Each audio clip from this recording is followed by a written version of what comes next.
সবাইকে স্বাগতম আমার আজকে নতুন এই ভিডিওতে। আজকে আমি দেখাবো কিভাবে খুব সহজে রিয়েলিস্টিক মকআপ পিকচার খুব সহজেই ক্যানভা দিয়ে তৈরি করতে পারবেন। তো দেখি কিভাবে মকআপ পিকচারটি খুব সহজে তৈরি করা যায়। তো প্রথমে যেটা করবেন সেটা হচ্ছে ক্যানভাতে যে আপনি ক্যানভাতে লগ ইন করে আপনার যে ফাংশন গুলো থাকবে দেখেন এখান থেকে home, projects, templates, burn, apps. এই অ্যাপসে ক্লিক করে এখান থেকে স্ক্রল ডাউন করে নিচে এসে দেখবেন মকআপস এর অপশনটি। তো এখানে ক্লিক করে আপনি এখান থেকে কি বিষয়ের উপর আপনি মকআপ পিকচারটি বানাতে যাচ্ছেন। তো আমি আজকে আজকে একটি আহ, আমার ক্লায়েন্টের যে সাপ্লিমেন্ট বোতলস আছে সেটা দিয়ে দেখাবো। তো সেটা কোথায় পাবো, সেটা হচ্ছে এখান থেকে technology, print, packaging, apparel, home and living, এই ফাংশন গুলি আছে এখানে। এক একটা কাজ এক এক কি আমি পরে দেখাবো সেটা। আজকে প্যাকেজিং এর ভিতরে ঢুকে আমি সাপ্লিমেন্টের, যেহেতু সাপ্লিমেন্টের মকআপ পিকচারটি বানাবো, তো সেক্ষেত্রে আমি সাপ্লিমেন্টটি সিলেক্ট করে এখান থেকে ঢুকে যাব।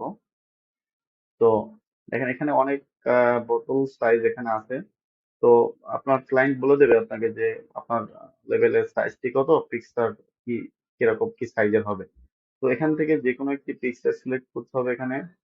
এখানে আমি এখান থেকে একটি পিক্সার নিয়ে নিলাম এখানে।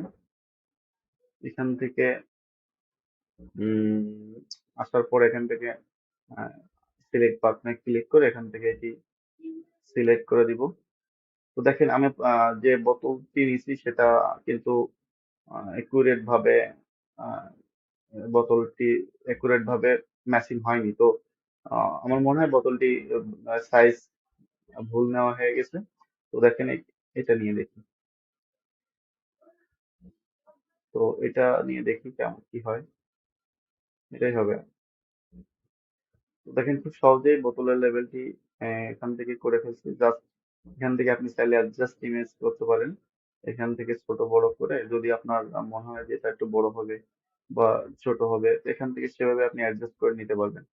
তো আমার সাইজটি একুরেট আছে, আমি যে কারণে আমার কিছু করা লাগবে না। তো এটা খুব সহজ, ক্যানভা দিয়ে খুব সহজে এটা করা যায়। তো ধন্যবাদ সবাইকে। ভিডিওটি ভালো লাগলে লাইক, কমেন্ট, শেয়ার করে দেবেন।